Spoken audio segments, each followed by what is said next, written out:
अस्सलाम वालेकुम। आज मैं अपनी गाड़ी की प्रॉपर डिटेलिंग करूंगा, जिसे आप सर्विस भी कह सकते हो। इसमें कोई स्पेशल इक्विपमेंट यूज़ नहीं कर रहा। मैं गाड़ी कंप्लीट नीचे से ऊपर से हर जगह से वॉश करूंगा। गाड़ी की कंडीशन आप देख सकते हो, काफ़ी गंदी हुई है। मैं वेट कर रहा था कि मुझे कोई दिन मिले और मैं ऐसी कंप्लीट वीडियो बनाऊँ वॉश करते हुए। और वैसे भी ईद से पहले मैं हमेशा गाड़ी को टिप टॉप किस्म की वॉश करता हूँ। वॉश करने के लिए हमें चाहिए एक सिंपल कपड़ा, अगर कोई प्रॉपर वॉशिंग मेट हो तो वो बेहतर है। इसके अलावा शैम्पू, कार वॉश शैम्पू हो तो बेहतर। मैं एक नॉर्मल शैम्पू यूज़ कर रहा हूँ। सर्फ हो तो आप बिल्कुल यूज़ ना करो, नॉर्मल शैम्पू यूज़ करो उसकी जगह। एक छोटा कपड़ा और टूथब्रश, टायर, रिम वगैरह, और नीचे से गाड़ी धोने के लिए एक ब्रश टायर वॉश करने के लिए।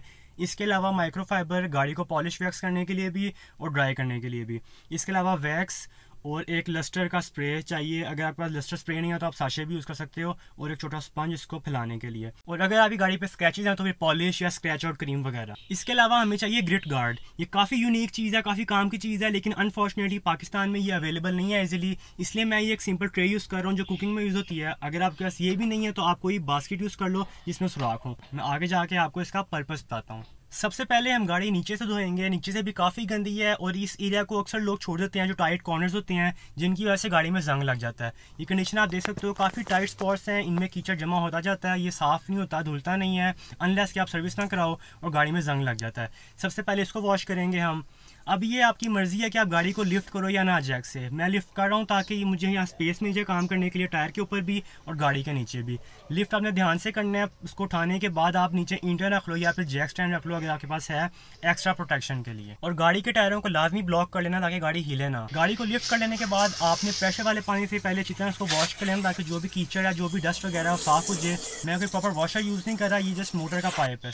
सिंपल वॉश कर लेने के बाद आपने कपड़े से नीचे वाला सारा हिस्सा, कोई भी कॉर्नर छोड़ना नहीं है। पाइप्स, ये जो भी टाइट स्पॉट्स हैं उनके लिए ब्रश यूज़ कर लो। हर जगह अच्छी तरह वॉश करनी है आपने, क्योंकि टाइट स्पॉट्स में अक्सर कीचड़ के टुकड़े फंसे होते हैं, उनको स्पेशली आपने वॉश करना है अच्छी तरह से। वॉश करने के बाद नीचे आपको ये होल्स नज़र आ रहे होंगे बॉडी में, इनके अंदर अक्सर काफ़ी कीचड़ फंसा होता है, तो आपने इनको स्पेशली वॉश करना है क्योंकि ये भी जंग की वजह बनते हैं। और ये वॉश करने के बाद रिजल्ट्स काफ़ी क्लीन हो गया है। ये बिफोर और ये आफ्टर, और ये कुछ और शॉट्स।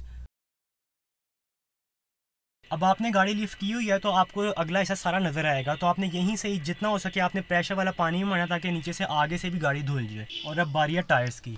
टायर के ऊपर ये बॉडी के अंदर एक कर्व्स होता है, इसके अंदर काफ़ी कीचड़ फंस जाता है। और इसके अलावा शॉक अब्जॉर्बर की बेस है, वहाँ भी आपने इस तरह वॉश करना है क्योंकि इसको अक्सर निगलेक्ट कर देते हैं, धोते कोई नहीं है। इसके अलावा ऐसे जो कॉर्नर्स हैं, और अगर आपकी गाड़ी में साइड स्कर्ट्स हैं तो इसके अंदर भी काफ़ी कीचड़ फंस जाता है। अगर आप गाड़ी कीचड़ में चलाओ या पानी में चलाओ तो उसको भी आपने अच्छी तरह वॉश कर लेना है। सिंपली जैसे मैंने पिछला हिस्सा धोया है वैसे ही इसको पहले अच्छी तरह वॉश करना है अभी ब्रश से। अगर आपका प्लास्टिक कवर्ड है तो आप उसको ब्रश से धो लो, अदरवाइज कपड़े से धो लो, और सिंपली इसको वॉश कर लेना है इस तरह। और अल्हम्दुलिल्लाह हमारा ये साफ़ हो गया। टायर साफ़ करने पे मैंने एक कंप्लीट वीडियो बनाई हुई है, आपको इसके ऊपर लिंक शो हो जाएगी, आप वहाँ देख सकते हो। इसके अलावा मैं आपको वैसे बता देता हूँ कि आपने सिंपली ब्रश से धोना है, टायर का फ्रंट भी, टायर का बैक भी, और रिम को अपने कपड़े से साफ़ करना है इस तरह। टायर वॉश कर लेने के बाद आपने साइड स्कर्ट्स के अंदर पाइप डाल के फिर जितना हो सके आपने उनको साफ़ करना है। इनके अंदर काफ़ी मिट्टी होती है। ये हमारा कंप्लीट एरिया साफ़ हो गया। अब साइड से गाड़ी के नीचे आपका जहाँ तक हाथ पहुँचता है आपने पहले प्रेशर से पानी मारना फिर धोना ताकि ये एरिया कंप्लीटली धुल जाए। और यही सब कुछ आपने दूसरी साइड पर भी करना है, दूसरे टायर के लिए भी और दूसरी राइट साइड के लिए भी, ताकि गाड़ी नीचे से मैक्सिमम वॉश हो जाए। अब बारी गाड़ी के फ्रंट की। मेरी गाड़ी आगे से काफ़ी नीची है और स्लोप की वजह से भी जगह काफ़ी कम है, इस टायर में भी जगह कम है, इसलिए मैं फ्रंट से भी लिफ्ट कर रहा हूँ। उसी तरह ध्यान से आपने लिफ्ट करना है, कुछ सपोर्ट दे देनी है एक्स्ट्रा। और जैसे हमने पिछला ऐसा वॉश किया वैसे ही अच्छी तरह इसकी अंदर वाली शील्ड, शॉक की बेस और फिर टायर उसी तरह वॉश करना है, और लेफ़्ट साइड वाला भी और राइट साइड वाला भी इस तरह। जैसे बैक साइड से हमने फ्रंट पानी मारा था वैसे ही हम फ्रंट से बैक साइड पानी मारेंगे, लेकिन यहाँ ध्यान से रहना है क्योंकि ये इंजन का कंपार्टमेंट है, और अगर आपके बूट्स फटे हुए हैं तो आप उन पर डायरेक्ट पानी ना मारो, और ध्यान से ये वाला एरिया भी सारा वॉश कर लो। और अब हम करेंगे गाड़ी की बॉडी को प्री वॉश, यानी ये जो कॉर्नर्स पे कोई भी कीचड़ या फिर जो नीचे वाली साइड पे जहाँ कीचड़ वगैरह लगा होता है और जो टाइट कॉर्नर्स होते हैं इनमें जो भी मट्टी वगैरह वो साफ़ हो जाए, इसके लिए हम सिंपल पानी यूज़ करेंगे और हाथों की मदद से जहाँ जहाँ कीचड़ होगा उसको साफ़ करेंगे अच्छी तरह। इसलिए आपने पूरी गाड़ी को अच्छी तरह प्रेशर वाले पानी से और हाथों से साफ़ कर लेना है एक बार। गाड़ी की जो नीचे वाले पार्ट हैं जैसे कि ये बम्पर का निचला हिस्सा हो गया, इसके अलावा जो साइड स्कर्ट्स होते हैं और पैनल के नीचे नीचे वाला जो एरिया है, हालांकि हमने इनको धो लिया लेकिन चांसेस होते हैं कि इसमें मट्टी अभी भी हो, तो जब हम बॉडी को वॉश करेंगे तो इनको नहीं करेंगे, इनको हम एंड में वॉश करेंगे। और जैसा कि मैंने आपको वीडियो के शुरू में बताया था ग्रिट गार्ड के बारे में, मेरे पास ग्रिट गार्ड नहीं है, इसलिए मैं सिंपल ट्रे यूज़ कर रहा हूँ। इसका मकसद यह है कि जब हम इसको बकेट की बॉटम में रखेंगे तो एक डिस्टेंस बन जाएगा बकेट की बॉटम में और इस ट्रे के दरमियान। इससे होगा ये कि जब आप गाड़ी धोते हुए आप कपड़े को बार बार डिप करोगे बकेट के अंदर, तो जो भी मिट्टी वगैरह होगी, हालांकि हमने गाड़ी को अच्छी तरह धो लिया लेकिन फिर भी कहीं कहीं कुछ मिट्टी रह गई है, कुछ सैंड पार्टिकल्स होंगे कॉर्नर्स में। तो जब हम कपड़े को डिप करेंगे बार बार बकेट के अंदर, तो जो भी मिट्टी होगी वो पानी में डिजॉल्व हो जाएगी और इस ट्रे के आर पार होकर बॉटम में चली जाएगी। तो जब हम नेक्स्ट टाइम डिप करेंगे कपड़े को बकेट के अंदर, तो वो जो मिट्टी होगी वो कपड़े को नहीं लगेगी। इस वीडियो के एंड में मैं आपको दिखाऊंगा कि बकेट के बॉटम पे कितनी मिट्टी होगी जिससे हमने गाड़ी को बचा लिया स्क्रैच होने से। गाड़ी वॉश करने के लिए आपने कपड़े को सर्कुलर पैटर्न में रन नहीं करना, इसको लाइंस में रन करना है, क्योंकि अगर इन केस कोई मिट्टी लगी हो कपड़े पे तो वो स्क्रैचेस कॉज करेगी सर्कुलर पैटर्न में जो ज़्यादा प्रोमिनेंट होते हैं। इसी तरह सिंपली आपने पूरी गाड़ी अच्छी तरह वॉश कर लेनी है, लेकिन जो बॉटम वाले पार्ट्स हैं, डोर मोल्डिंग के नीचे ये स्कर्ट्स वगैरह, इनको वॉश नहीं करना। पूरी गाड़ी को अच्छी तरह रब कर लेने के बाद फिर हम इन बॉटम पार्ट्स को साफ कपड़े से साफ करेंगे। इसके बाद सिंपली गाड़ी को वॉश कर लेना है इस तरह। अब बारी है गाड़ी को ड्राई करने की। ड्राई करने के लिए मैं यूज़ कर रहा हूँ माइक्रोफाइबर। आप कोई नॉर्मल कपड़ा भी यूज़ कर सकते हो, लेकिन मैं आपको प्रेफर करूँगा कि आप ये यूज़ करो, क्योंकि एक अच्छा वाटर एब्जॉर्बेंट है और आपको इसको बार बार मलने की ज़रूरत नहीं पड़ती। एक ही बार रब करने से ये ड्राई कर देता है गाड़ी को। आपने अच्छी तरह पूरी गाड़ी को साफ़ करना है, दरवाजे खोल के अंदर वाला हिस्सा और शीशों को अगर साफ़ करने की ज़रूरत हो तो। अब बारी है गाड़ी की बॉडी और टायर को वैक्स करने की। एप्लीकेटर पैड में वो यूज़ करूँ जो मैंने लास्ट वीडियो में यूज़ किया था।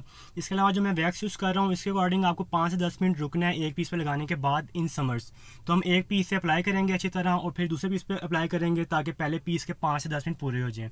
वैक्स करने का तरीका वॉश करने से ऑपोजिट है, आपने इसको लाइंस में नहीं बल्कि सर्कुलर पैटर्न में अप्लाई करना है ताकि अच्छी तरह फैल जाए वैक्स। इसी तरह आपने पूरे पीस पे अच्छी तरह वैक्स को अप्लाई करना है सर्कुलर पैटर्न में। और आपने एम्बलम्स को या फिर ये जो लेबल्स वगैरह हैं या जो भी कॉर्नर्स हैं इनको अवॉइड करना है, क्योंकि इनके कोनों पे वैक्स लग जाती है और फिर ड्राई होकर निशान पड़ जाते हैं। फिर सिंपली आपने इसको ड्राई माइक्रोफाइबर से 5 से 10 मिनट रुक के साफ़ कर लेना है अच्छी तरह। और पॉसिबल है कि साफ़ करते हुए आपको लाइट के कॉर्नर से या साइडों से पानी ड्रिप होता नजर आए तो साथ आप टिश्यू या कपड़ा रख लो ताकि आपकी वैक्स ख़राब ना हो। मेरी गाड़ी का बम्पर अनपेंटेड है, इसलिए मैं सिंपल स्प्रे लस्टर यूज़ कर रहा हूँ। आप लस्टर थाशे भी यूज़ कर सकते हो और साथ एक छोटा स्पंज इसको फैलाने के लिए। ये लस्टर्स ऑयल बेस्ड होते हैं, इसलिए आपने इनको ज़्यादा यूज़ नहीं करना, हल्का हल्का सा स्प्रे करो और स्पंज की मदद से इसको सारा फैला दो। इसको फैला लेने के बाद भी आपको ये ऑयली फील होगा, इसलिए जब ये ड्राई हो जाए तो आपने एक बार फिर इस पर कपड़ा मार लेना है अच्छी तरह। और टायर से भी सिंपली इस तरह आपने इसको हल्का हल्का लगाना है और स्पंज की मदद से फैला लेना है इस तरह। मैं आपको भी इसके बिफोर और आफ्टर के रिजल्ट दिखाता हूँ। ये बिफोर और ये आफ्टर, लिटरली कमाल के रिजल्ट्स आए हैं। इसके अलावा बॉडी के बिफोर के रिजल्ट्स और ये आफ्टर, बिल्कुल ही ब्रांड न्यू हो गई है गाड़ी। कुछ और शॉट्स देख के आप अंदाजा लगा सकते हो कि कैसे रिजल्ट अचीव किए हैं हमने। उसी लस्टर के स्प्रे से आप ये जो ब्लैक पार्ट हैं जैसे ये हैंडल हो गया या फिर जो ट्रिम्स हैं इनको भी साफ़ कर सकते हो, क्योंकि ये भी डल हो जाते हैं वैक्स लग लग के। इसके अलावा वाइपर्स के नीचे वाला हिस्सा या वाइपर्स जो हैं ये भी फेड हो जाते हैं टाइम के साथ साथ। ये राइट साइड मैंने की है ट्रीट, उसको आप लेफ्ट साइड से कंपेयर करके देख सकते हो कि लेफ्ट साइड कितनी डल है और राइट साइड पे कितने अच्छे रिजल्ट्स आए हैं। सेम उसी तरह फ्रंट पार्ट भी सिंपली वैक्स अच्छी तरह अप्लाई की हर जगह सर्कुलर मोशन में और साफ़ कर लिया माइक्रोफाइबर से। ये रिजल्ट्स आप देख सकते हो, बहुत कमाल के रिजल्ट्स आए हैं। ये बिफोर, ये आफ्टर और एक और बिफोर और आफ्टर, बिल्कुल ही गाड़ी चेंज हो गई है। ऐसे ही मैंने अच्छी तरह पूरी गाड़ी को वैक्स किया फिर रब किया। ये करते करते मुझे रात हो गई, लेकिन फिर भी आप अंदाज़ा लगा सकते हो कि हमने काफ़ी अच्छे रिजल्ट अचीव किए हैं। बिल्कुल मिरर रिफ्लेक्शन आ रही है दीवार की गाड़ी पे। ये बिफोर के रिजल्ट्स और ये आफ्टर। हालांकि ये रात के रिजल्ट हैं, लेकिन फिर भी आप अच्छी तरह डिफ्रेंशिएट कर सकते हो। अच्छा, तो अब हमारा ये मिस्टीरियस ग्रिट गार्ड, ये नीचे मैंने एक छोटी पहले रखी थी क्योंकि इसका एक स्टैंड उठा हुआ था। इसी में ही आप देख लोगे कितनी मिट्टी इकट्ठी हो गई हुई है सिंपली गाड़ी धोने की वजह से। हालांकि हमने गाड़ी को कितनी अच्छी तरह पहले पानी से धोया था, और ये अगर ग्रिट गार्ड ना होता तो ये मिट्टी लगती तौलिए पे और गाड़ी वॉश करते हुए आप उस मिट्टी को भी रब करते गाड़ी के ऊपर। इसके अलावा बाकी गाड़ी की तमाम चीज़ें जैसे कारपेट्स हो गए, अंदर वाले कारपेट मैंने अच्छी तरह पहली वैक्यूम से अच्छी तरह साफ़ कर लिए हुए थे। इसकी सीट्स हो गई और डैशबोर्ड पे लस्टर वगैरह मैं ऑलरेडी कर चुका था। इसका इंजन, इसका ट्रंक, हर चीज़ मैं ऑलरेडी धो चुका था। उस पर मैं इंशाल्लाह एक अलग वीडियो बनाऊँगा। लास्ट बट नॉट लीस्ट गाड़ी को अच्छी तरह कवर कर दें ताकि ईद तक ये ऐसी चमकती रहे इस तरह। थैंक्स फॉर वॉचिंग, अल्लाह हाफिज़ और ईद मुबारक।